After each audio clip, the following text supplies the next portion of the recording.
Happy Pride Month. How does that statement make you feel?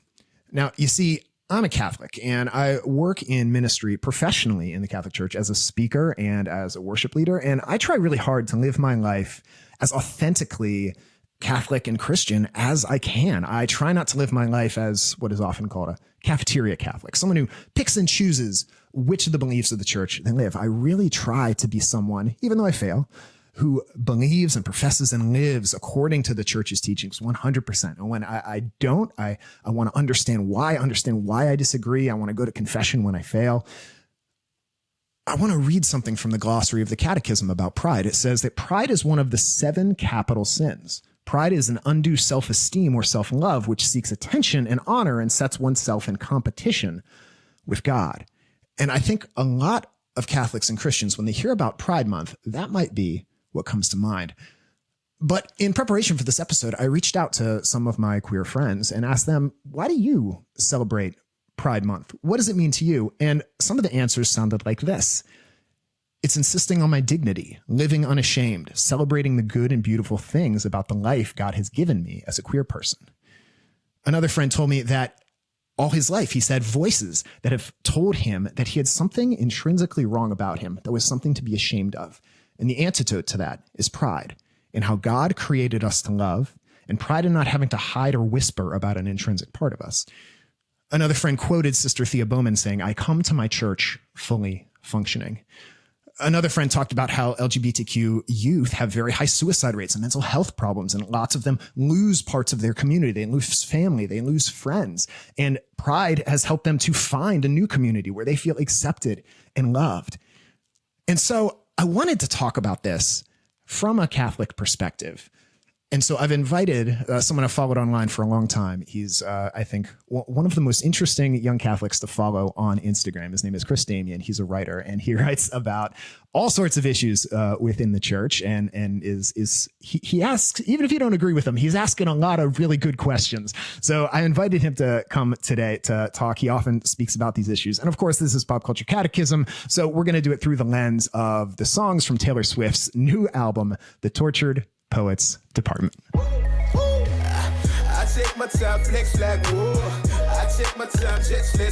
Welcome to Pop Culture Catechism, conversations about music, movies, and the longings of the human heart. Let's get started.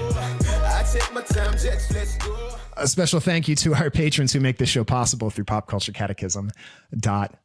If you don't know who I am, my name is Mike Tenney. I'm a Catholic speaker and worship leader from Washington, D.C. I spent over a decade teaching Catholic high school theology and also trying to make it big as a rock star at night. And now I'm blessed to speak to thousands of people each year at events all over the place. And through this show, Pop Culture Catechism, the gospel according to pop music and movies. And we try to take a look at the media, movies, shows, songs that we're into. So then when we unplug, we can actually go out into the world and know God's love and live God's love in a deeper way. So that's our message. And our hope for you by the end of this episode is that not only will you maybe understand Pride Month a little bit better, maybe understand Taylor Swift and her new album a little bit better, but also have some real ways to go out and know God's love and live God's love in your life. So that's our goal by the end of this episode.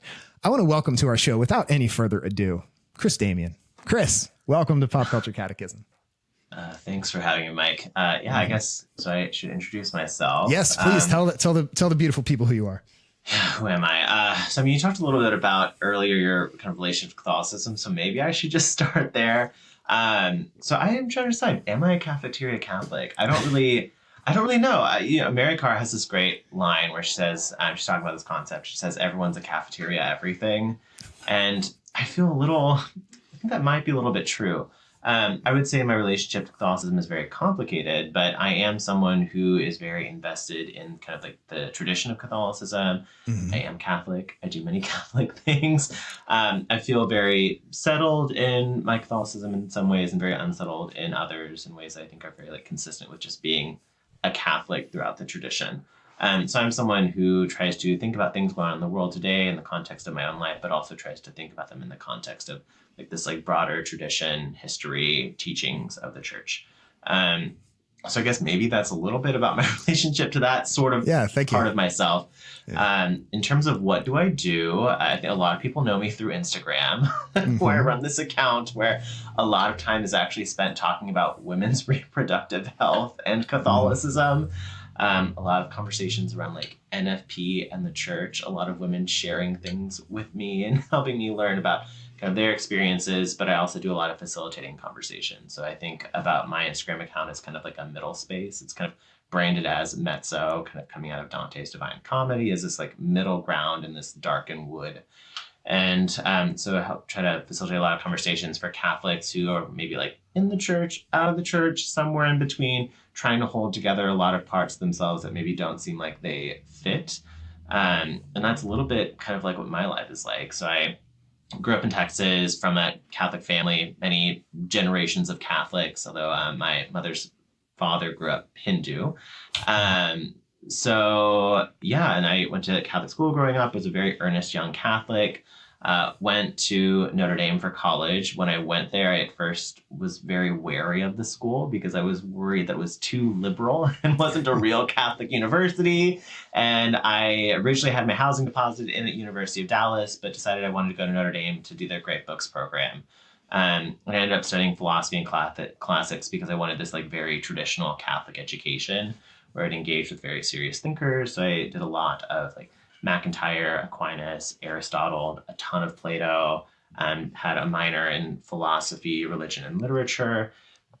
And then after that, I kind of wanted to pursue a career maybe as a professional Catholic. So I moved to the Twin Cities and got my JD and master's in Catholic studies. And just for a variety of reasons, I decided to pursue a career on the legal side of things. So now I work for a technology company and I oversee like a contracting and compliance department within the company. But I also do a lot of writing about Catholicism and being in a weird middle place of I have this Catholic writing life that I very intentionally have divorced from my income, which kind of creates interesting spaces for me. And now I'm here. Yeah, and I promise if you read some of Chris's stuff, you will find yourself thinking, as I often have. And even though you're somebody who, sometimes I agree with, sometimes I don't, you're always somebody that makes me think, and you're somebody that for a while I've wanted to have just come on the show and have a conversation with. And I have these kind of conversations every once in a while. I think when I first started this show, I wanted to get the guests that were, the speakers at Focus, the speakers at the Steubenville conferences, kind of like the big name, Orthodox Catholics. And as I've gone on, I found that some of the episodes that people have responded to the best have been voices that are kind of a little more on the outside and having conversations with those people. And so I've talked with Audrey Assad. I had a episode with a Muslim professor a little while ago. And so several of those episodes, they're people that you wouldn't find speaking on these big Catholic stages or running an Ascension podcast or something like that. But I found they've been really good conversations and lots of people feel like they've learned a lot from them. So when I reached out to you, I said, this isn't going to be a debate. It's just going to be an open dialogue between, two people of goodwill who don't agree about everything. And so, and that's very much in line with my idea for pop culture catechism. That's what a catechism is, a tool for learning the faith. And many of the catechisms through the years have been a dialogue, a back and forth, a question and an answer, like the Baltimore Catechism, or how St. Thomas wrote the Summa, or how St. Augustine wrote his on the free choice of the will. So I think we stand in a long tradition of people who are just trying to love the Lord and having a conversation. So I have a couple.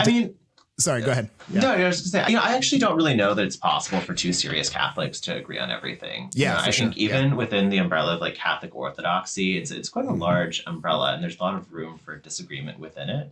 And I think that a lot of times when Orthodoxy becomes like uninteresting or stale is when people assume that Orthodoxy means everyone agreeing on everything. Yeah.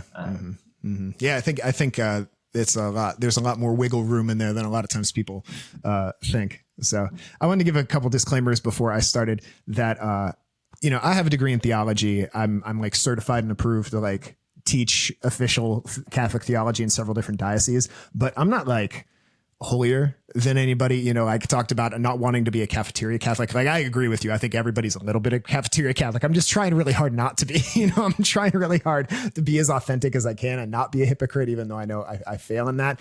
And, I've shared on this show before, like one of my most embarrassing moments was in college. My roommate was trans and we got along great. And, we lived together our freshman year, and, my roommate I was known as like campus ministry dude. I was leading music at daily mass. I was praying the rosary all the time.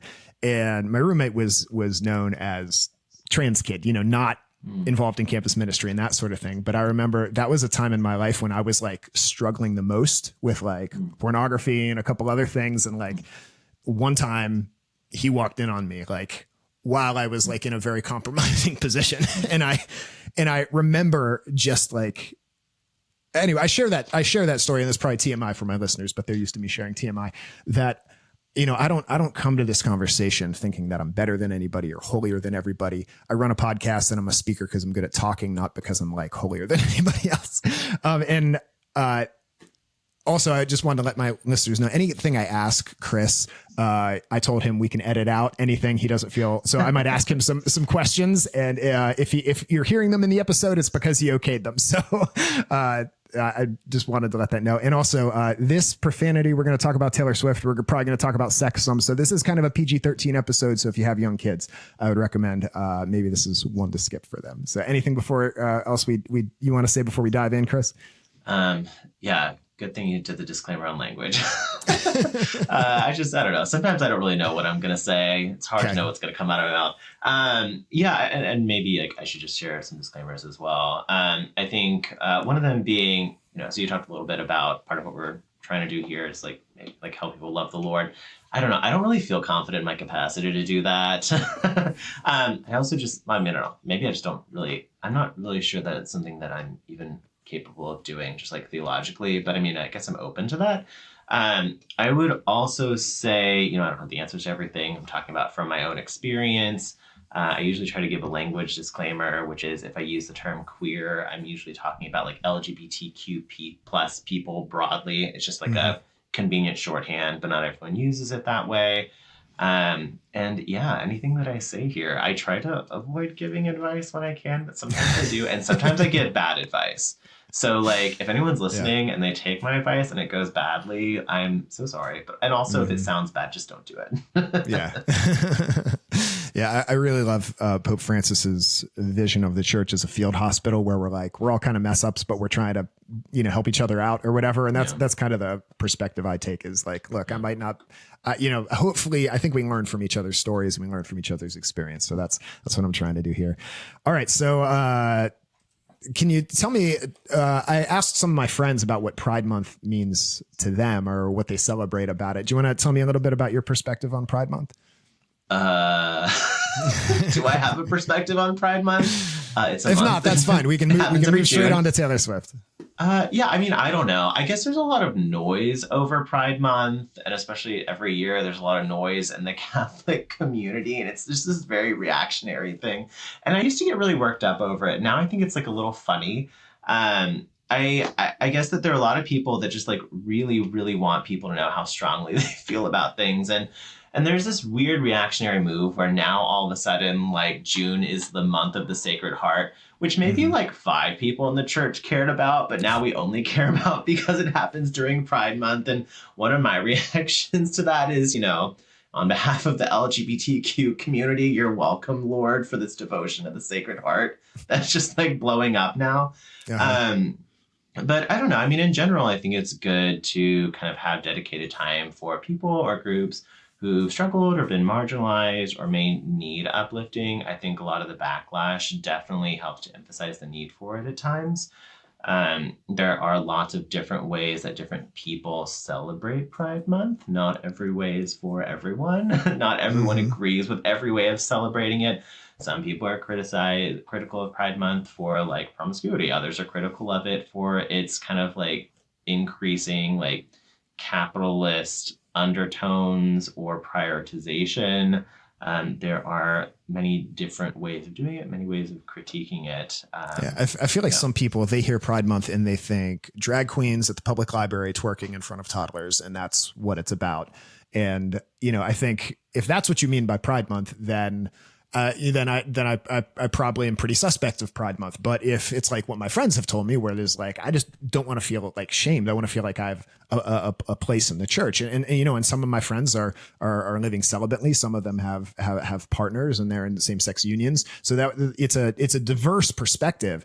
But even my friends who are living by the catechism, no same-sex acts or whatever, no partners, living celibately, like even they say that they feel just like there isn't really a place for them. There's not a vision for what holiness looks like.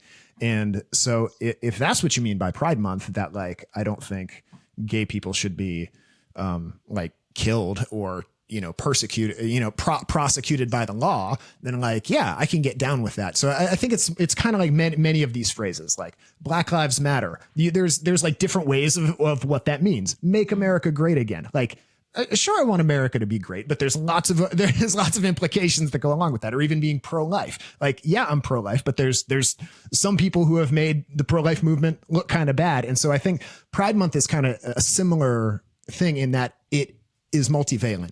It can mean, and sometimes people just grab on to like the most ostentatious representation of Pride Month and say that's what it's really about. That they're coming after your children, and maybe there's a portion of the population that has kind of a more perverted view on it, but I think not everyone does. Yeah, I mean, no thing has to be just one thing, and things can mean different things to different people and all be true in their own way, or at least I think so. I think that a lot of times there's this tendency to reject things by reducing them to like one thing that you don't like. Yes. Which you're welcome to do. I just don't find it interesting. And I think I have less space for that in my personal life as I get older. Even, it's funny, when I was looking up pride in the catechism, I just did like a control F on like the text of the catechism. And the word pride comes up in a few places. It talks about like the sacraments having a pride of place within the life of the Christian. It talks about the homily having a pride of place within the liturgy. It talks about Gregorian chant having a pride of place within the liturgical tradition. And so the very famous controversial Harrison Butker speech that came out a few weeks ago, he had a statement where he talked about Pride Month as a month celebrating a cardinal sin. But then he also said that students at Benedictine College should have pride in being Catholic. And he describes that as the pride that is cooperating with the Holy Ghost within you to glorify you. So I think even within the catechism of the church, even within more traditional conservative parts of the church, we understand that the word pride can mean certain things. Like you can say, I'm proud to be an American. And people don't think that is about being prideful in the sense of the seven deadliest sins. So yeah, I mean, when I think about people who get really caught up on like Pride Month and criticize it because of this one way of interpreting pride, and then who use pride in these other ways and say, I'm proud of my kids, I'm proud to be an American, etc. A lot of times the way that I think about that is, your issue isn't actually with Pride Month. Your issue is just with these people. It's the more and more that I find inconsistencies with these arguments, the more and more that I find this isn't actually a position of principle. This is you trying to invent arguments so that you can like hammer down on people harder. Yeah. Can we get into a Taylor Swift in the Tortured Poets department?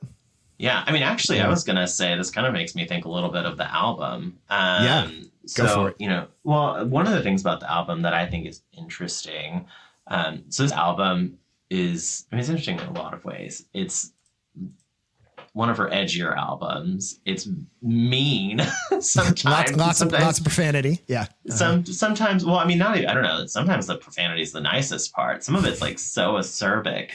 There's one line where it's at the end of The Smallest Man Who Ever Lived, where she's like, I will forget you, but I'll never forgive. Man, I mean, I wish that I could have written that line because it's so good, but it's so biting. But also one of the interesting things is, there have been a lot of people who've picked apart the album and said, the song's about this person or that person. And I don't find that the most interesting way to read the album. Yeah, me neither. But I do think it's interesting, though there are kind of, I think, 6 songs, at least in the first release of the album, that are all about one person. And the songs are pretty different. And there's one song, so I mean, like The Smallest Man Who Ever Lived, which is just kind of like, wow, that person is so horrible and maybe belongs in prison. Yeah. And then there are other songs, like Guilty as Sin, where if it's about the same person, this person is, like has this kind of like magical hold, or even like Down Bad, where this person like helps to bring the narrator of the song into a position of kind of like transcendence that they long after. And I think one of the things that you can get out of the album is there's no one way to read a relationship, and that if you are reading Taylor Swift's personal relationships through the lens of one song, you're going to get it wrong. In the end, each of these songs are about a particular relationship to a relationship. And I think, lots of life is like this. You think about like what it means to be gay or what Pride Month means. There's no one perspective that's the all-encompassing perspective. And if you want to get kind of a fuller view of what kind of these deep, complex human experiences are, you need an album of a bunch of different songs about the same person. Yeah, being a songwriter myself, I learned hard the lesson that Taylor seems to know well, is that you never tell somebody who the song is about. Like early in my songwriting career, I named a song after a girl, and there was another girl involved, and it was really hurtful. And like, I don't think if you're not a songwriter, you don't understand that like a song can be like, it's like an emotional snapshot with like a lot of imagination. And sometimes the lyrics just sound good and they're not necessarily true. And I wish I had some of Taylor's discretion, that I could go back to like 22-year-old me and be like, hey, maybe change the name, cause this is going to hurt some people. But I really like what you said about how, we can't see ourselves or a relationship or another person through just one view. And I wanted to ask you about this, because I think one of the criticisms of Pride Month, oftentimes from more conservative traditional Catholics, is that people are now identifying themselves with a desire. Like, I'm attracted to my wife, but there's also many other women that I'm attracted to. So the argument would go, I shouldn't identify myself as like a polysexual or a polyamorous person. Like, I shouldn't take that on as my identity, because I have these desires. Like my identity first and foremost should be as a child of God. So some people don't even use the language of queer, gay, LGBTQ. They say people who have same-sex attractions, and they try to use that person first language to as a way of saying, don't pigeonhole yourself in, you are not your attractions, you are not your desires. And I think there's something to that, but I'm wondering your perspective on that. I don't know. I think that if these people are interested in Catholic orthodoxy, I just don't think that position's consistent with it. The Catechism talks about homosexual persons. So, and if that's the position you're going to hold, you're just going to say, I think the Catechism's wrong and does an injustice to people.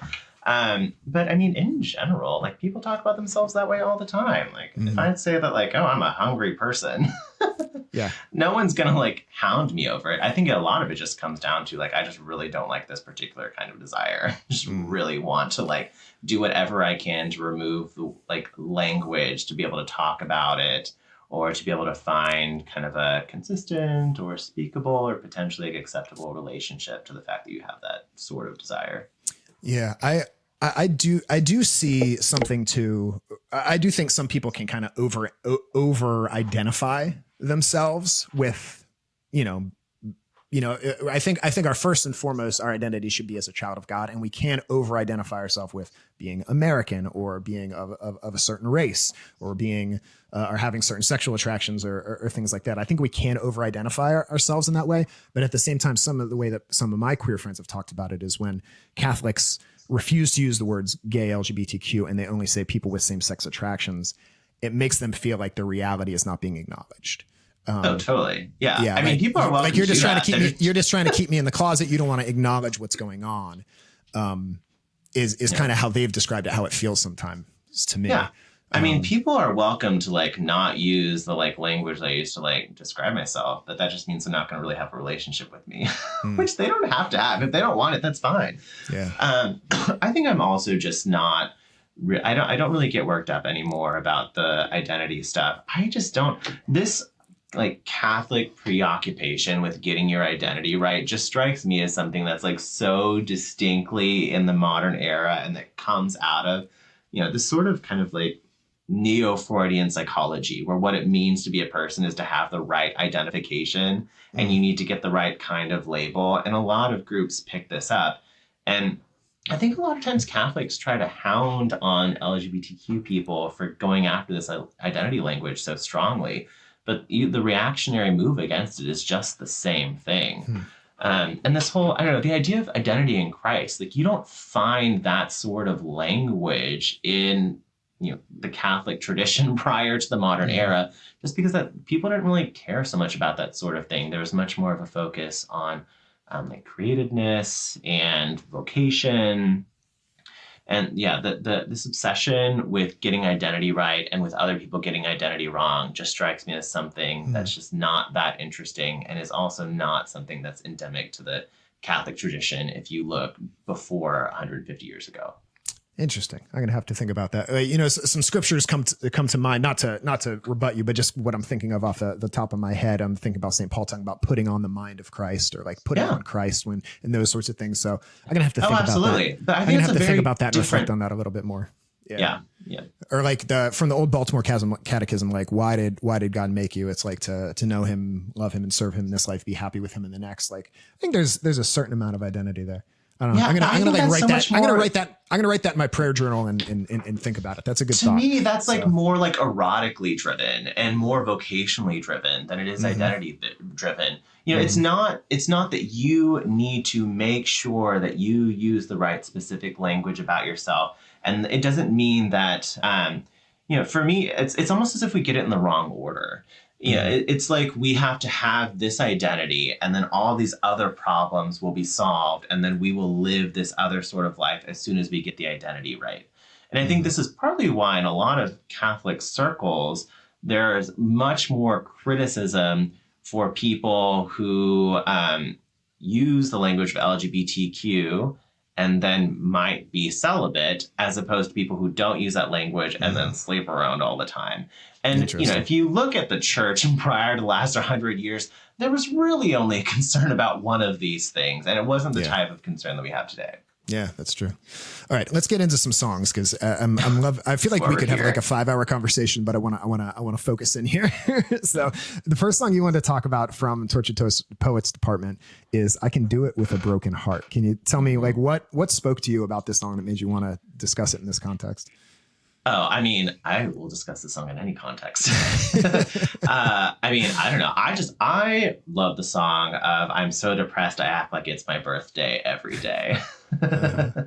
Like they're wearing a mask, like fake happy sort of thing. In a way, it's almost like you're more than happy. It's this kind of like maniacal position to be in, that overcompensation. It's not necessarily, it maybe is overcompensation, but I think it's a little bit more, it goes a little deeper than that. Because you really, I'm trying to think about when I've had personal experiences like this. I think that a lot of what the song is being this high functioning, miserable person, and what it takes to be that. And for someone like Taylor Swift, you may not feel that you have an option to opt out of being the star that goes on these tours, that lives this very intense lifestyle. And I can relate to that as well. For me, when I have periods where I'm like really struggling, or I feel like I'm under a pressure cooker, one of the ways that I'll overcompensate is just by becoming this wildly productive person. I cry a lot, but I am so productive. It's an art. There's so many lines in the song that I think so well capture this experience and so vividly. And I also think that this is one of the ways in which kind of Catholics who are struggling to relate to their sexual desires can cope with them. And I don't think this is limited to LGBTQ people. Yeah. I think one of the ways to cope with being incredibly unintegrated is by becoming wildly productive, and being this like extremely like high functioning person in various ways. It's like Alexander Hamilton, like he's never satisfied. He's nonstop, I've never been like this, of course. Just kidding. I'm very much like this. I feel like my prayer life is the best when I'm like the most like a wreck. When I'm going through stuff, like, man, I'm reading my scripture, I'm praying, like doing mental prayer, doing the Ignatian exercises. Like when I am a wreck, it's like, then I'm manic, just kind of like what you said. I was having a conversation with a friend who I hadn't talked to in a while, and just kind of talking about some things I've been through in the past few years, and just being like, I realized I always thought I dealt with things really well, when really I just am really good at like people pleasing, and like we just like you said, like working, like I work my way through it. And that's like my anxiety response is I'm going to overcompensate by like being hyper likable and charismatic. And maybe people don't think I'm charismatic, but like I often get a pass on my, like, I don't go out drinking. I don't go out sleeping around. Like I'm going to go out and like do a million things and like hang out with people and try to have lots of friends and try to get lots of people to like me. And it's just that my neuroses are like really, really socially acceptable. Yeah, I mean, I think that sometimes, I mean, for some people, and this has been my experience at times, some of this comes out of a feeling of a loss of control. When everything else is falling apart around you, you feel like you need to like reach out and like grab a hold of something and exert control over it. And I think prayer can be like this too. I mean, I've definitely had periods where it's like things are falling apart, and the way I'm going to try to get control over the situation is just by praying very intensely for a long time, like a crazy person. And I think that there are better and worse ways to do this. Sometimes people need this to cope. Life is just really hard. And sometimes people just need to survive, and they need to do what they need to do. And, if you think about this song as being narrated by someone who is kicking off a world tour, part of what this song is writing is like, this is what I got to do to survive and get this thing done. There may not necessarily be another viable option if you want to achieve that. One of my favorite Taylor Swift songs is off Folklore. It's called Mirror Ball. And this idea that she's a mirror ball, she's these 1,000 broken pieces of glass that like sit up on stage and shine and spin for everyone. And it looks all beautiful, but really it's like, it's brokenness. And I'm up here in my highest heels, spinning on my tiptoes for you guys who think it's all awesome. But like, I'm just this broken ball of glass, really. Something else this reminded me of is I had a conversation a few years ago on this show with Peter Valk, who runs a ministry to try to help churches reach out to queer folk and help them live by kind of the more traditional, he calls it a traditional biblical sexual ethic. He's Anglican. He lives in Nashville and has like a community of brothers that live together. And something that he talks about a lot is what he calls the wounds of the closet of young gay people who just feel like there's nobody they can talk to. And it reminded me of this song because it reminded me of people who are just, they're doing it with a broken heart. They're going through the motions. They're being high functioning. They're people pleasing. They're doing what they can to get by. But inside there's this wound, this broken heart that they don't feel like they can share with anyone. And I wonder if you've ever known anyone like that or struggled with anything like that. Do you see that in young gay Catholics, what the sort of doing it with a broken heart that you see in this song? I don't know that I see, well, I mean, talking about, I think that the world for young gay Catholics has changed a lot since I was a youth. So I don't think that the struggles are the same. I think that for people in my generation, this kind of story that you just told, I think is much more common. I think that for kids growing up today, the experience is very different. So when they hear these stories of like, oh, I have to figure out how to find acceptance and, relate to this part of myself and not hate the fact that I have these desires. I just think in general, youth just don't have that same experience of their sexuality, including Catholic youth. So I think there's this particular narrative of what it means to go to like struggle with these types of desires. And I think that narrative was not going to be as relevant for that generation. When I think about, where I'm more likely to see what I think of as like the sort of like glittery delusion in this song, I think I'm actually much more likely to see it in like Catholic celebrities. I think that this type of the experience that's captured in this song, I think is much more common for the type of people who've had these like big, amazing public careers in Catholic celebrity world and then go through a scandal. And then it comes out that like their lives are falling apart. And part of what was propping up their disintegration was this public image and all of the energy and praise and access and insecurity. And these things kind of all fit together.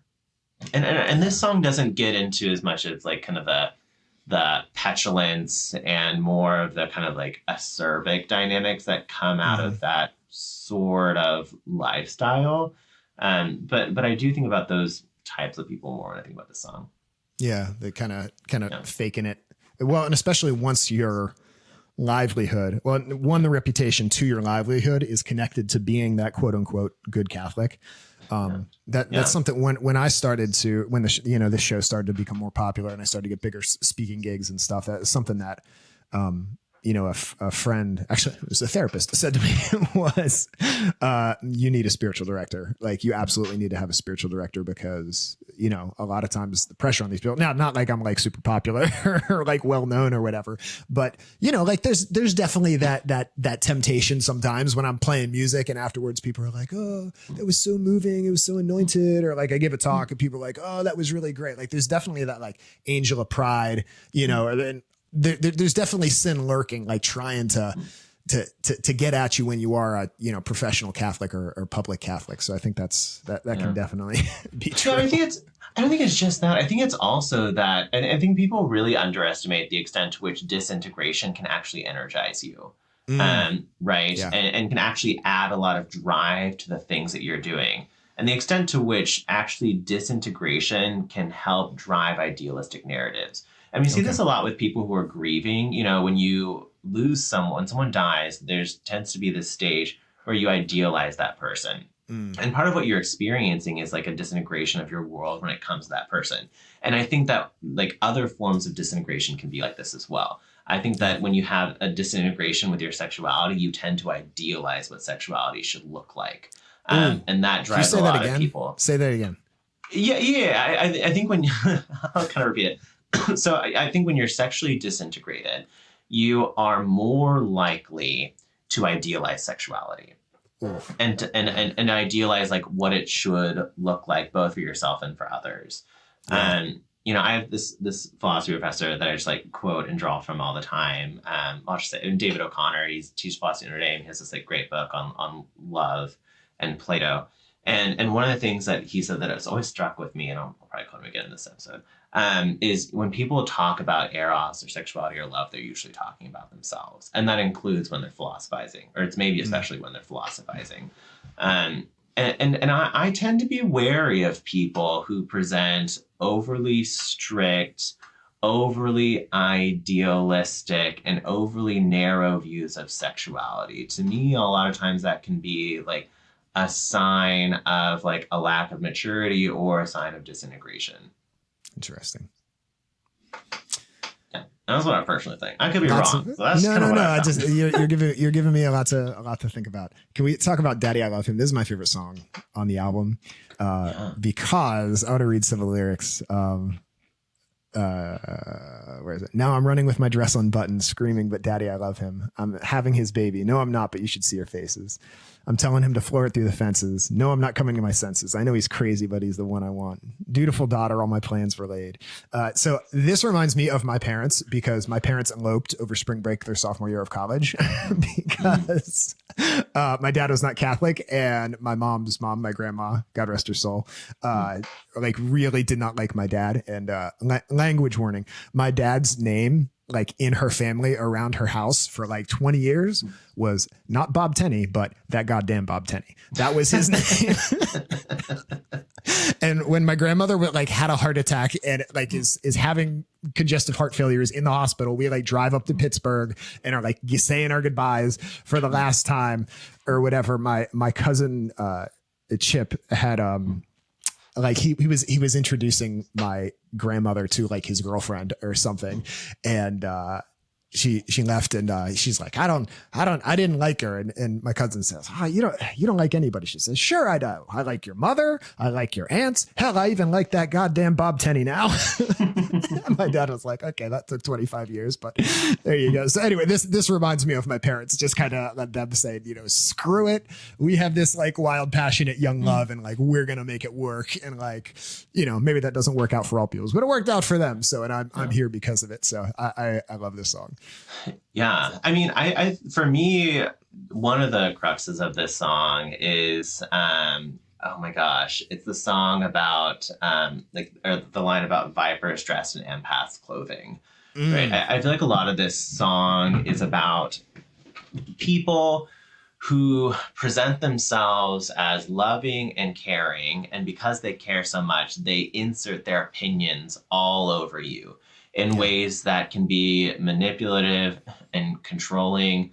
And I think in a lot of circumstances, just like outside the context of the song, can become a self-fulfilling prophecy, right? I think that we all know that kind of cliche or maybe that stereotype of the kid who came from a really protected household, or maybe Hmm. like your homeschool kid that never got out and then they go to college and they're a total wild child.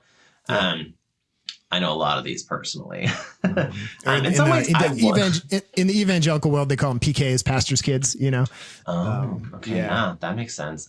Yeah, and I think that a lot of what this song is trying to do is like telling those people to kind of like back off, and then also kind of reclaiming a self. um, and then also, there are a lot of people who read this song as being Taylor singing to her fans, Mm, and singing to her fans who are giving opinions about her dating men that they think are beneath her. mm, And another part that I really love about the song is where she switches the line. Where at the end she says, I forget what it is early in the song, but later on she says that you can't come to the wedding because she knows that her fans might hate someone, but then if she did choose to marry them, they'd become obsessed with the wedding, yeah. right? And there's this kind of like back and forth, push and pull with these weird parasocial relationships. Mm, But I think within the church, there are a lot of people who find this song really relatable because they're trying to deal with the fact that there are people who behave in ways that are really controlling towards them, that they mm. brand as loving or as caring or as holy. And sometimes in the ways that they talk about them as well. I love the line in All Too Well, where she, oh my gosh, what's the line? Is the casually cruel for the sake of Yeah, being so honest? casually That cruel, one. yeah, in Yeah. the name of being honest, right? And I think like that line also lives within kind of the world of this song. Yeah. I have some lyrics highlighted here. God save the most judgmental creeps who say they want what's best for me, sanctimoniously performing soliloquies I'll never see, thinking it can change the beat of my heart when he touches me and counteract the chemistry and undo the destiny. You ain't got to pray for me and my wild boy and all this wild joy. Yeah.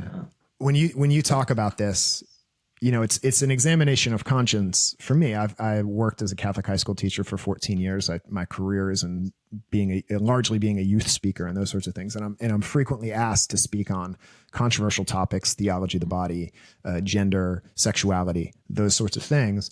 And I think I try to do it in a way that's faithful to church teaching. I try to do it in a way that's compassionate, a way that reaches out to people. When I hear what did she say about the empaths? What was the Oh yeah, the vipers dressed in empath's clothing. vipers Yeah. dressed as empaths clothing? Like So good. I wonder sometimes. Like generally my talks are well received, and sometimes people even say like, "Hey, no, I've never heard it explained that way. I think you did a really good job." But I always wonder, is there just some queer kid in the back thinking like, this guy just, thinks he knows what's best for me. He says he loves me. He says he understands where I'm coming from.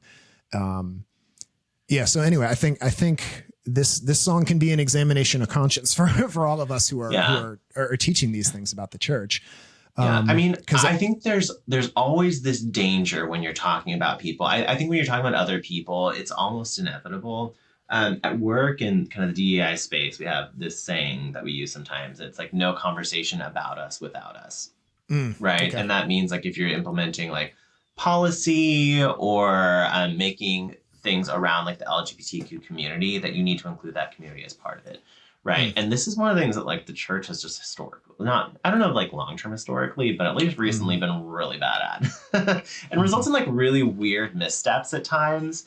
So I don't know. I had this friend once who was talking with this father about teaching his kids the catechism.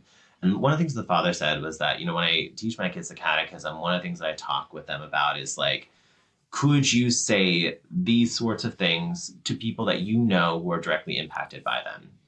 right? Like as you are ingesting this or taking it in or reflecting on it, you need to think about this not as some abstract thing that you can just like throw out, but as something that has like actual things to say about actual people, and it matters how they respond to it. Yeah. Mm-hmm.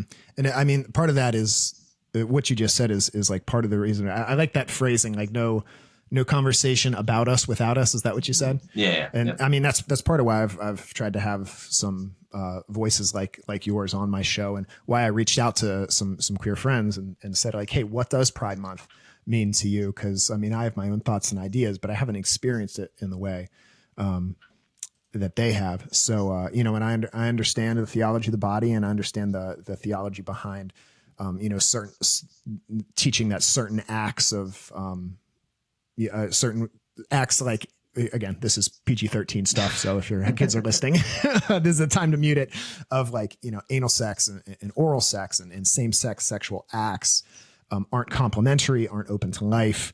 Like I find those arguments compelling.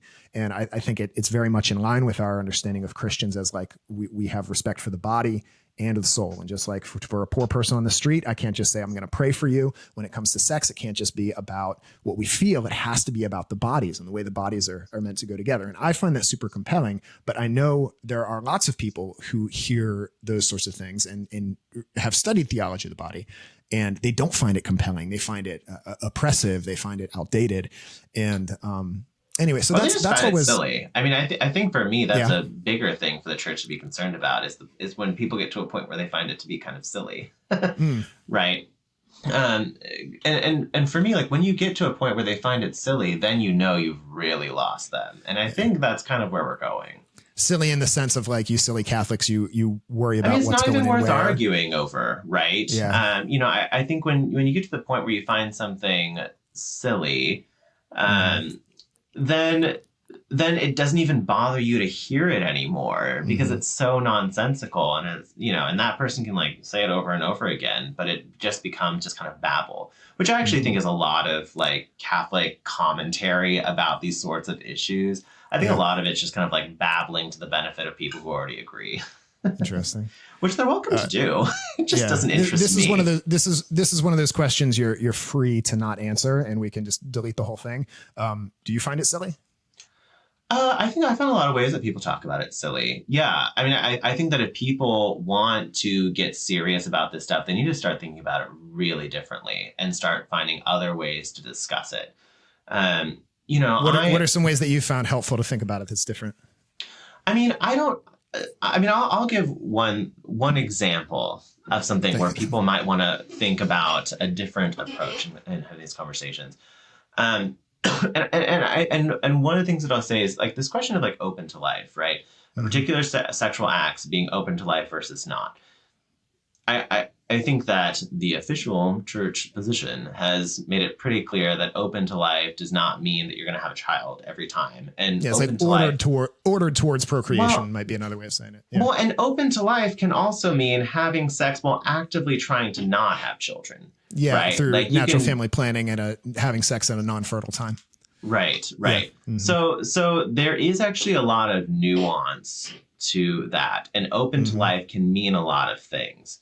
Right. It can mean like engaging the body in a particular way, putting things into like certain positions or one thing and one bodily part in relation to another bodily part. Yeah. Right. And I just think there's not enough nuance in this conversation. There are a lot of ways in which the experience of open to life of like same-sex sexual acts can feel actually like quite similar to, or even like for a lot of people, they would say it's like indistinguishable in some ways from kind of like your traditional like penis vagina sex, I would put it. Another thing that I would say is, there's all this conversation around like,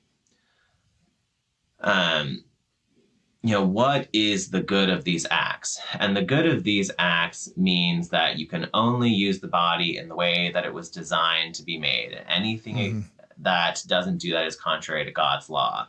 And also it's really important that I be able to have this conversation while smoking a cigarette. Right. And to me, like, these are just not consistent at all. And that doesn't necessarily mean that one's right and one's wrong, but I just think that there needs to be more openness to the fact that this is a lot more complicated than people take it to be. And just repeating the same phrase that you learned from your pastor 12 years ago over and over again is not going to make the argument any more compelling. Mm-hmm. There's a biblical scholar that I've and he has a gay son, and he's written Luke Timothy Johnson, I think is his name, but he's written some about sex, and he talks about how he's affirming of his sons and his partner's relationship and that sort of thing. But at the same time, he recognizes the phrase he uses that like sex is not eating peanuts, that there's something with sex that is not just a physical transaction. Like and if, we believe the sacramental theology of the church, there is this free, total, faithful, fruitful, total self-gift is the wording that John Paul II uses, that there's something about it that is deeper than any other physical act. And so that, I just don't agree with that.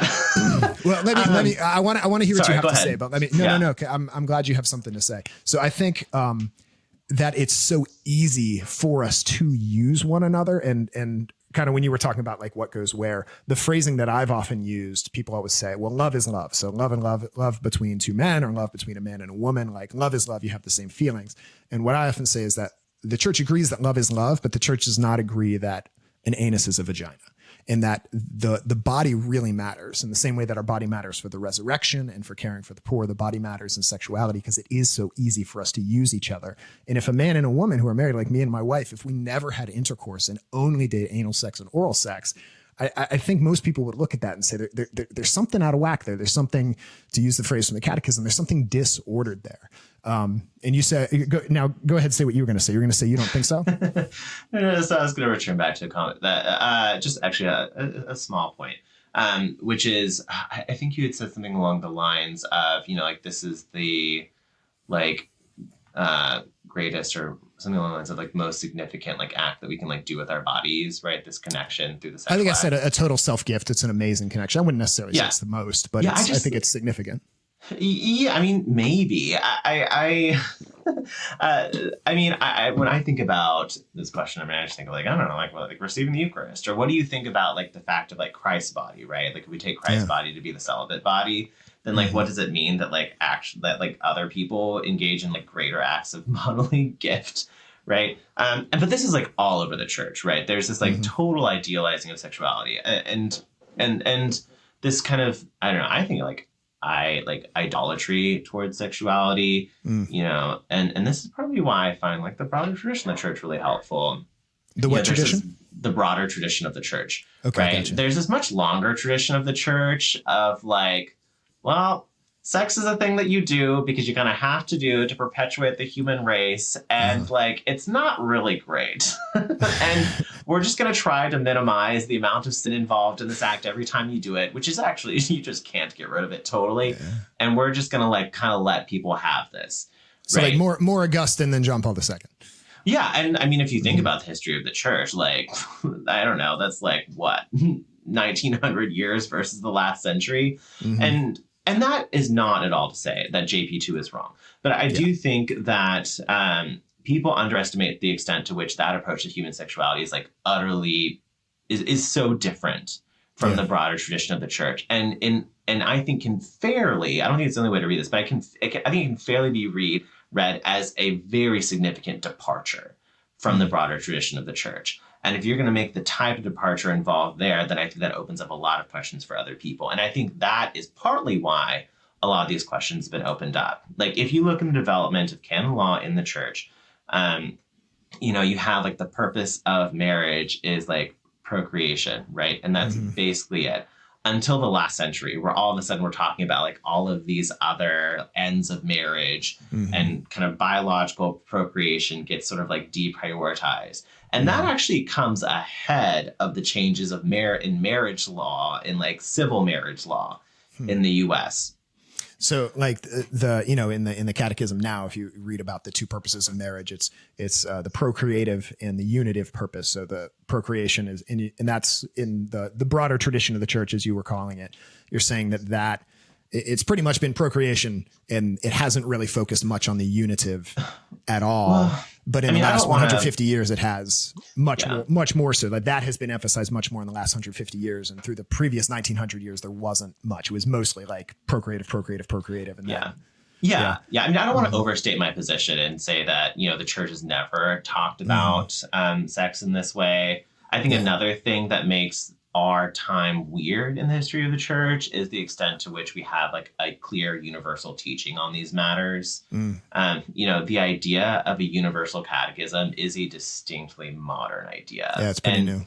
And I think that, there were lots of like theological like manuals and moral manuals, and obviously like Aquinas writing the Summa, but the Summa was the same sort of thing when at the time of his writing that the Catechism is today. Yeah, and I think at the end of the Council of Trent there was like a Roman Catechism that was very popular, but again it wasn't like worldwide, like in the way that the current Catechism is. So that's more like that's it's detailed and yeah, that's interesting.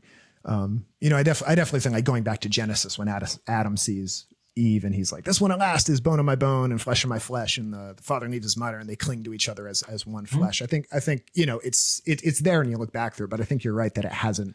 It's really only in the past couple centuries that the unitive has been really emphasized and developed. So. But even in that passage, JP2 talks about how when Adam has the reaction, what he's reacting to isn't difference. What he's reacting to is sameness. Like what he's attracted to in Eve initially is actually the sameness, like the bone of my bone and flesh of my flesh. And he says that, and JB2 says in like I think it's Theology of the Body, that's the first reaction, and actually like the love that comes about in sexual difference is like secondary. It comes after that. Interesting. Yeah, you've used the word eros several times in a way that I think most people don't use it. Can you talk a little bit about your understanding of the word eros? Because I think I get what you're saying, but I think a lot of people don't get what you mean by that. Yeah. Okay. So I guess I'd say a few things. I would say one of the things is I find eros to be a more helpful concept than sexuality when I think about what am I to think about these matters as a Catholic. When I think about eros, it's a pretty broad term.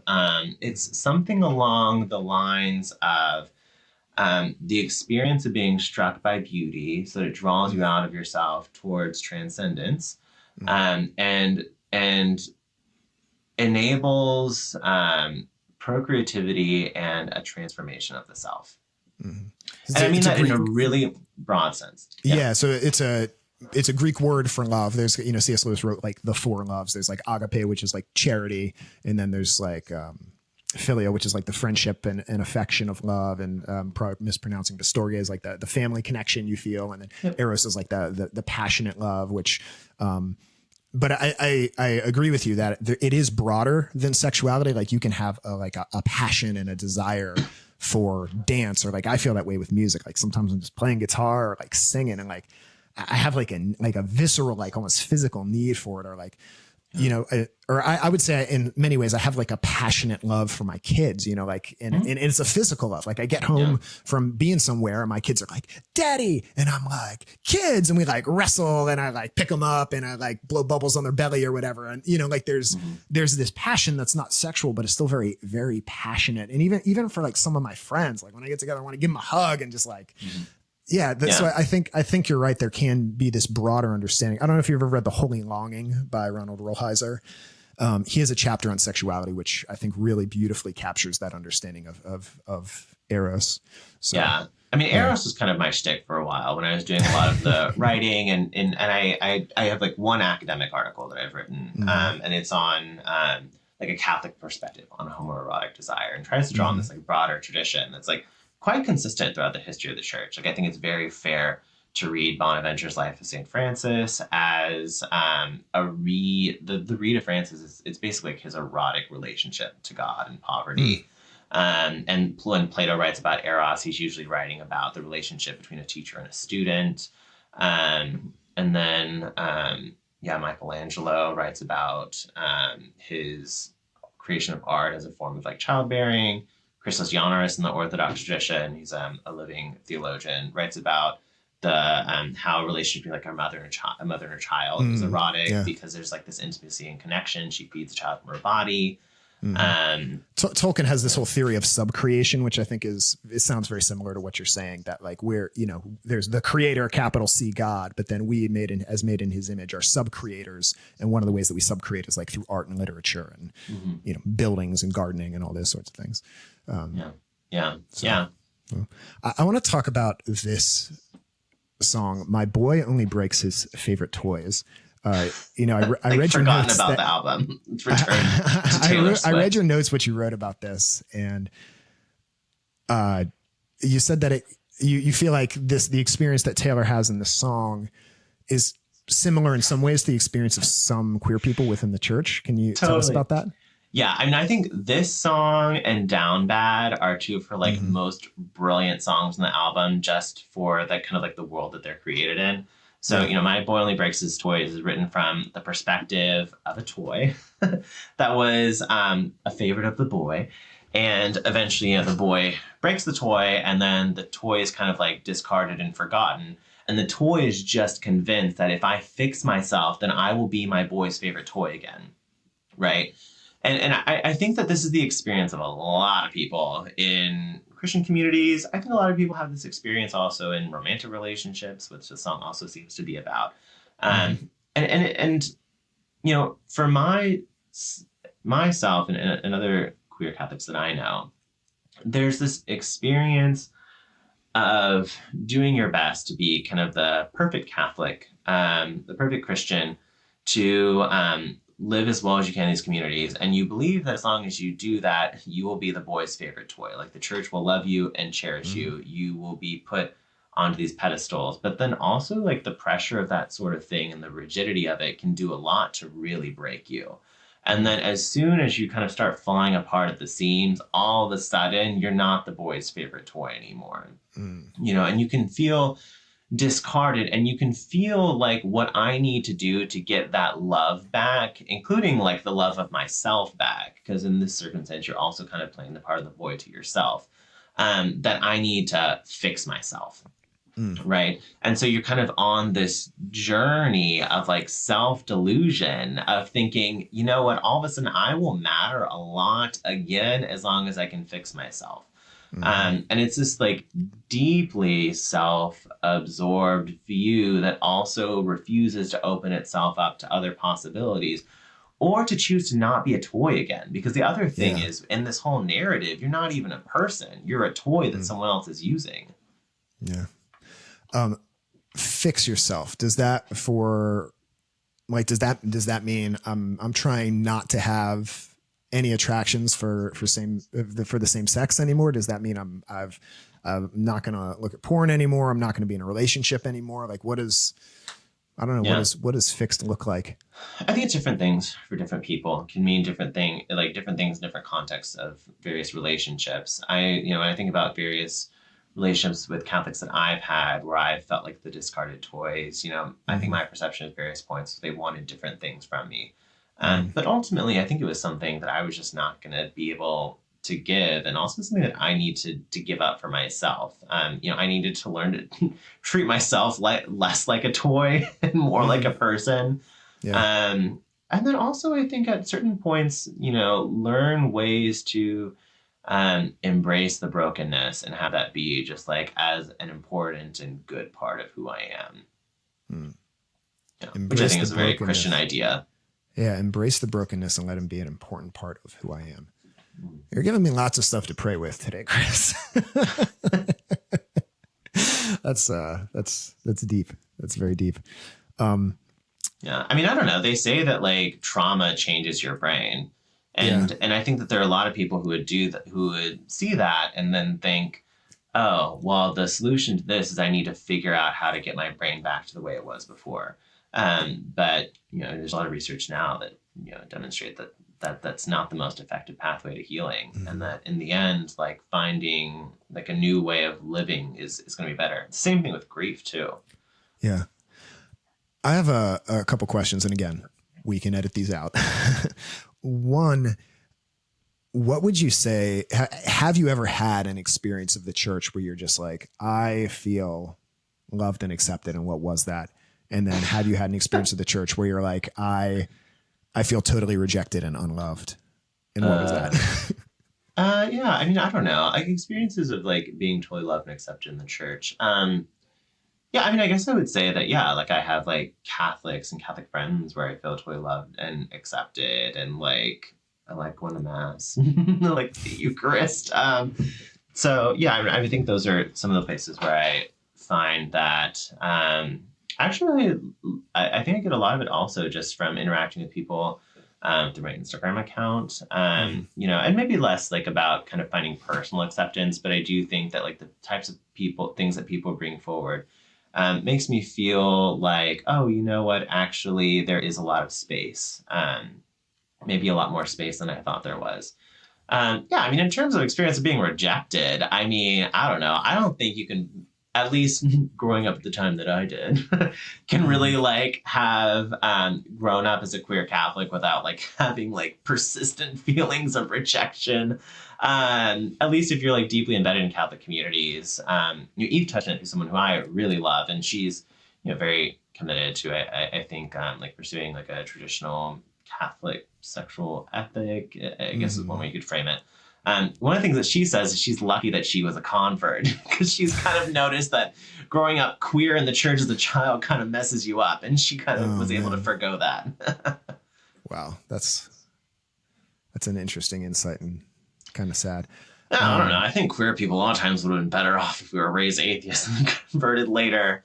Although, I mean, I guess I would also question saying that as well. Like, I think that there are a lot of ways in which like I was like broken and harmed, and now I think it really helped me to cultivate like a lot of like empathy and resilience. And I think that I have a lot to offer, partly a result of those experiences. Like, no one should have to go through them, but I also don't know that I would necessarily undo them for myself at this point in my life. I think some people might find it surprising that you say you love the Mass and you love the Eucharist. I was giving a talk to a kind of conservative group. It was mostly old ladies at a church, and one of the questions was, she was saying, I put my answer to this up on my Instagram, if people are interested in hearing the whole thing. But basically the woman was like, my granddaughter, she's the devil has gotten into her and made her go to the liberal side, and now she's gay and she has a partner, and what do you have to say about that? And so I think sometimes people are surprised to hear that there are queer Catholics who maybe in some areas of their life are not, you know, agreeing with the church in some areas of moral theology or sexual teaching, but love the Mass, love the Eucharist, love the scriptures. You know, I think it's quite common. I mean, I think it's quite common, but I think it surprises some people. I mean, I know a lot of people just generally who don't identify as Catholic anymore and still like praying the rosary. Like that is definitely a thing. I went to a book event recently where the author was like, I don't believe in this stuff anymore, but when I'm anxious at night, I pray the rosary. I think that's like quite common, actually. Yeah. Yeah. I mean, I know in my life, I've had the witness of queer Catholics, like my first like core group small leader when I was in high school youth group, was like a big impact on my faith. My choir teacher in high school who like taught me a ton about the liturgy and singing and got me into music. Like, even though, like I said, in their personal lives might not have been adhering to church teaching in this one area, their faith is very beautiful in other ways and had a big impact on my faith in lots of ways that were positive. And I think that surprises some people, but anyway, I just thought that might surprise people that you talked about how much you love the Mass and love the Eucharist. Chris, I want to respect your time. We've been talking for about an hour now. There was one more song you wanted to talk about. Do you want to go in and dive into it? Sure. Guilty as Sin. Yeah. Oh, I love the song. It's so hot. I love that you chose this as a topic. I feel like I've kind of overdone Taylor Swift. We have like 5 Taylor Swift episodes that we've done, but then you were like, let's do Tortured Poets. I was like, okay, well, if it's your idea, then let's do it. So, I mean, like, I don't know. I just think that like, there are a lot of weird things about this album. Like, I think one of the weird things too is like, this is probably like Taylor Swift's most Christian album, in terms of like the imagery and stuff. Yeah, for sure. It has like the most persistent Christian themes. It also like, I think, interacts with the Christian community most explicitly of all of her albums. Yeah. And also just like interestingly, like Guilty of Sin, I think, is like her most explicitly Christian song that she's written. It's just like Guilty of Sin with a question mark, which I think is interesting. Yeah. No, I mean, I find the song really interesting. I mean, on the surface, it's kind of this song about, or I think a lot of people interpret it as a song about fantasizing about a man other than the person that you're with, and trying to figure out like what that means, and can you justify these to yourselves? I've seen like one reading of this of questioning, like, is this a song about queer desire? I don't necessarily find that reading particularly compelling, because it seems to be a woman narrator singing about a man, unless it's a trans man. But I just find that reading less compelling. But one of the things that I do find really interesting is, the narrator hears from someone else. So she says, someone told me there's no such thing as bad thoughts, only your actions talk. And I like a lot of her music because it kind of like plays back and forth against things, right? Like there's this position, and it seems like the narrator is trying to make that work, but clearly it doesn't work because of just the intensity of the song. And then eventually she's kind of struggling, and she asks this question of like, what if I like roll the stone away? They're going to crucify me anyways. And then she says, I choose you and me religiously, to the man that she's singing about. What if the way you hold me is actually what's holy? So I know I'm not supposed to do this, but it feels it kind of like, it feels so right. How could it be wrong? Yeah. And I don't know. I think there are a lot of people a lot of Christians, I think, who take issue with this song because it's like so sexy. But I don't know. When I read some of this stuff, like it's not really any hotter than like Song of Songs. Well, not much is. I think that's true. So yeah, I mean, I don't know. I really. I find the question really compelling and really interesting that she raises. And I think it's a question that a lot of people struggle with when they're trying to deal with fantasies of whatever kind.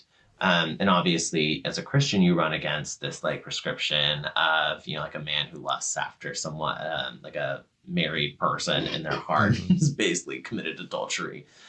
So, that has an answer to this song. But having that answer doesn't remove the struggle.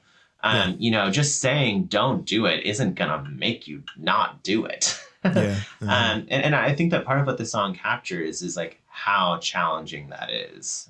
Yeah, for sure. I think this was a frequent question from my students when I was a teacher. Whenever we'd go through the Sermon on the Mount, we'd get to that passage that you just talked about, where it says, anyone who looks at a woman with desire has already committed adultery with her. They would, my students would always be like, wait, so I can't even look at a girl or whatever. And I would say, well, let's take scenario A and let's take scenario B. Scenario A, cute girls walking down the street. And I'm like, wow, she's beautiful. All right, scenario B, rewind. Girls walking down the street. I'm like, damn, shorty, drop it like it's hot. Like, look at that butt. Look at this. Look at that. Look at that. Like, there's a way to like take those thoughts and like, it's eros. That thought is eros. And then what you do with that thought, which takes some habit. It takes some. Well, virtue, if she's not married, work. Then the Sermon on the Mount doesn't really count. It doesn't really apply there. Well, I don't think you should. I still don't think unmarried woman. You should be. I'm being facetious. Yeah. Yeah. I don't think you should be. Staring at her butt in that way. Like I think there's a way to appreciating beauty. I remember when I first was in college and was really feeling compelled by all this theology of the body stuff. My job over the summer was as a lifeguard. So it was literally my job to stare at people in bathing suits all day.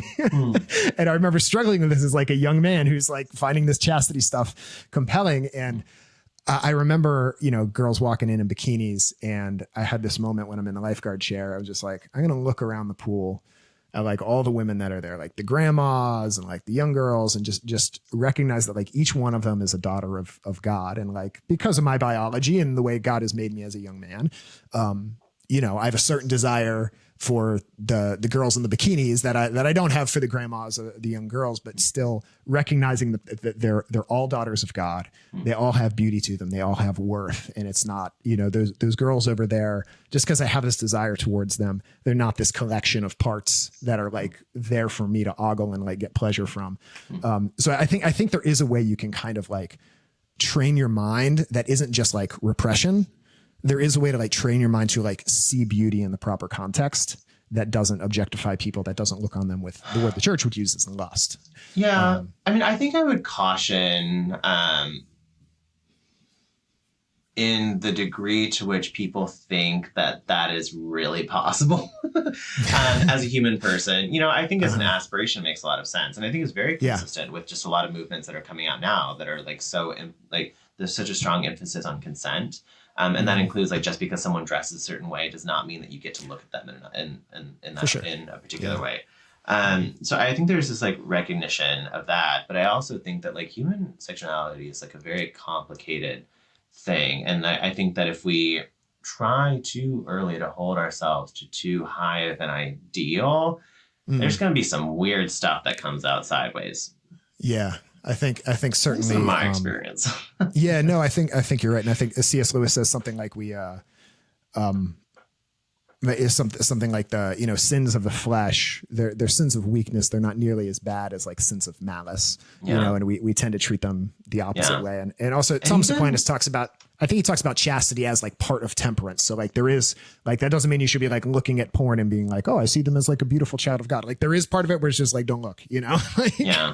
Well, and like even this idea, but also have mercy on yourself. Sorry, continue. Even this idea of like, when I see women, these like in the circumstance and I need to like, use that in a way to kind of like find some like transcendence or connect them to God, there's also all kinds of dangers there as well, and like, I don't know, anytime you're engaging with the transcendent, they're not always what you'd expect. And like, I know we've already talked about the songs, but like, it's really hard for me not to talk about like Down Bad, which I think is also just like a great song. It is like so often like really misread when people talk about it.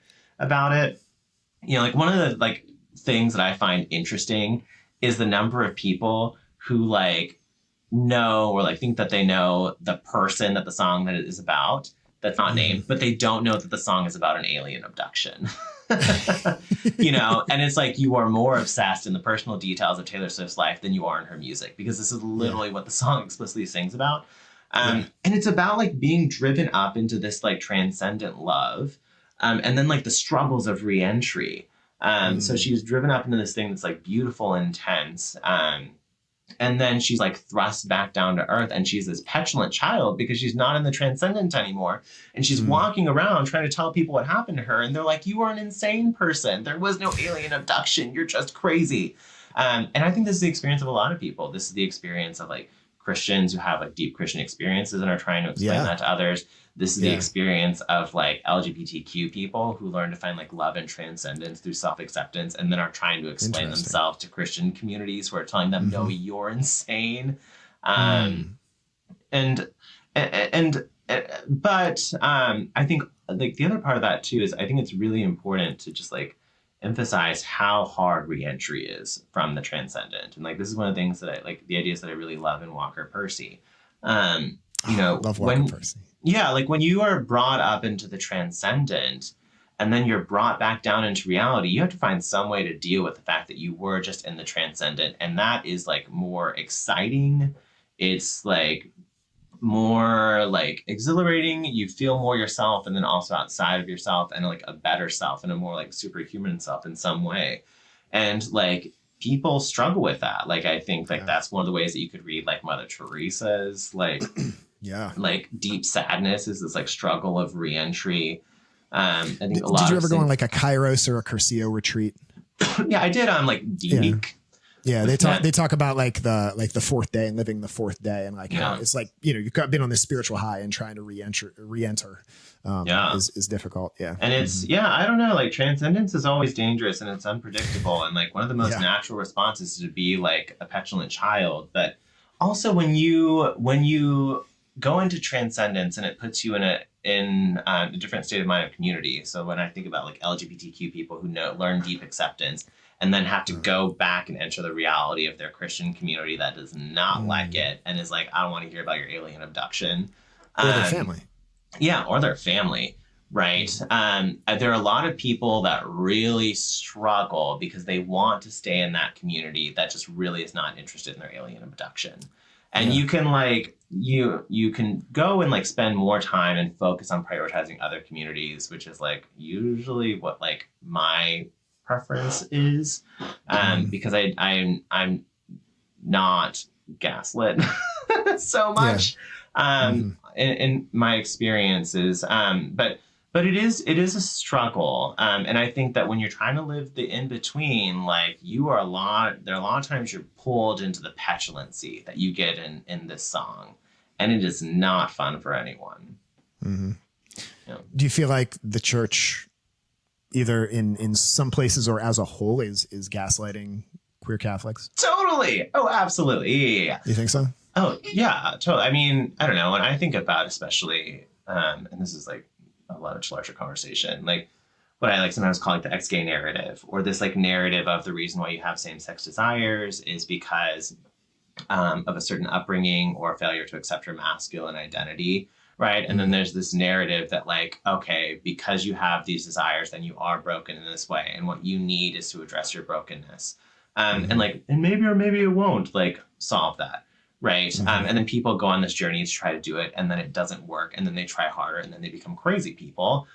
Or they break out of this like really toxic cycle. And they pursue something else. Like, I think this is just like very large scale gaslighting, the extent to which like, a lot of the church is really committed to this narrative that is just like a thoroughly like neo-Freudian narrative that no one wants to acknowledge. Yeah. I know that you were a consultant for the Dear Alana podcast, which kind of tracked the journey of a girl who was Catholic and queer and was in the church, out of the church, and eventually, unfortunately, very tragically ended her own life. And I know you were a consultant on that. But anyway, you were the situation you were just describing reminded me a lot of Alana and what she went through. So, I mean, a lot of it's just trying to convince you that your experiences are other than they are. And then if you do something else, and all of a sudden those experiences will change. But like in the end, like maybe it works for some, but for a lot of people that I've known, it's been more likely to drive them into really, really terrible self-hatred. Interesting. Yeah. All right. Well, I said I wanted to be respectful of your time, and now we're like 15, 20 minutes over. And on a happy note. On a happy note. So we're gonna give our final takeaways, and we're gonna pray before we get out of here. But before we do any of that, Chris, I just want to say thank you, because you didn't know me from Adam except for a few exchanges we had on Instagram over the years, and you decided to come on here and talk about something deeply personal, deeply controversial, and just let me ask questions about you and and your life and your experience. And so I just thank you for your generosity, for your openness. I know, like I said, I've a lot to pray about and a lot to think about after this, and I'm just really grateful for you being willing to have this conversation with me. So happy to be here. Thanks for having me. So I promised my listeners at the beginning that we would kind of give them some gospel takeaways, so something they can carry with them to try to know the love of God better and live it better in their life. Do you want to go first? Do you want me to go first? Maybe you go first. Yeah. So I think for me, our conversation has just reminded me how much we just need to listen to one another, and we need to not let that initial awkwardness of, oh, this person probably disagrees with me, or I know this person disagrees with me, or this person's living in a way that I don't think is right, or I'm teaching a thing that they don't think is right, and just talk to people and treat them like they're people, and try to get to know them. And we don't have to agree about everything to be friendly, or to even be friends, or to even be close friends.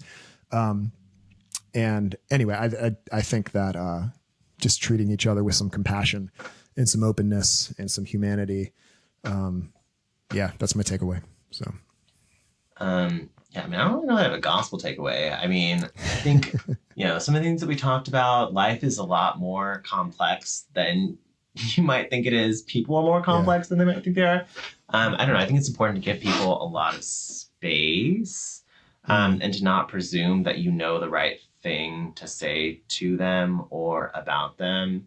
And also just like be very cautious. I mean, I don't mean to talk about this, but like be really cautious when you think you're being the mouthpiece of God. I don't know. There are a lot of saints that caution against that sort of thing. And yet it's so prevalent.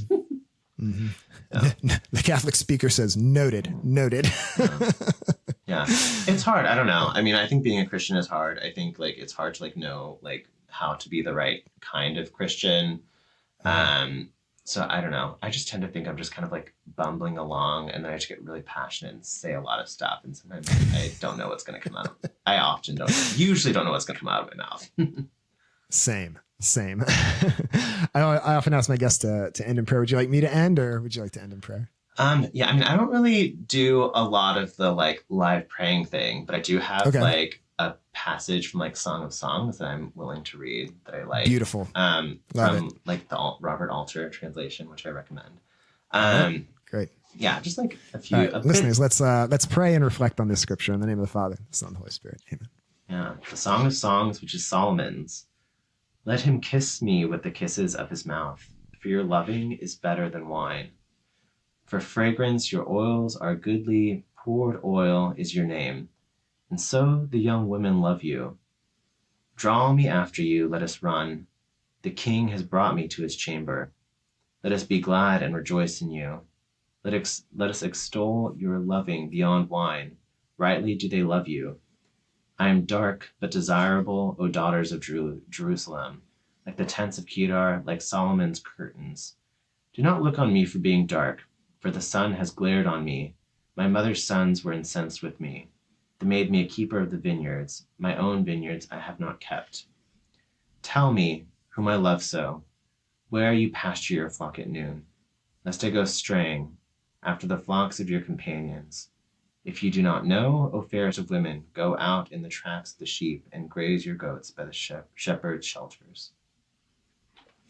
Lord, we ask that you draw us after you, that you fill us with a deep and abiding desire for you, love for your people, that we can know your love and share it with a world that so desperately needs it. Lord, help us to see you in one another and just teach us to love like your son, Jesus. In the name of the Father, Son, Holy Spirit. Amen. Chris, thank you so much. I really cannot tell you how much I appreciate you being willing to have this conversation with me. If people want to follow you, where should they go? Yeah, I think my Instagram has my weirdest stuff. So that's at C Damian Writes. That's the same on Twitter, but like Twitter's terrible, and everyone should just, I'm also there. And then I read at Substack, so chrisdamian.substack.com. Great. I'll put all that in the show notes. Yeah. Awesome. Very cool. All right. Thank you, listeners, for sticking with us through this longer than normal episode. And we might have said some stuff that you don't agree with, or not said some stuff that you thought we should have said, but I hope you probably said, but I hope that you learned something. Pray for us. I always pray for my listeners, so I'm praying for you. Thank you for getting here. I want to give a special thank you to everyone who is a patron of the show and helps with the production, especially Carl and Melissa Gore, and Lisa and Bob Tenney, Steve and Maggie Hubbard, and Tom and Emily Cambariati. And if you want to be a patron and support this show so we can have more awesome episodes like this, you can go to popculturecatechism.com and become a patron. And we're updating some things on the website. So if the website doesn't work and you want to become a patron, you can just send me an Instagram message and I'll make sure you get all hooked up.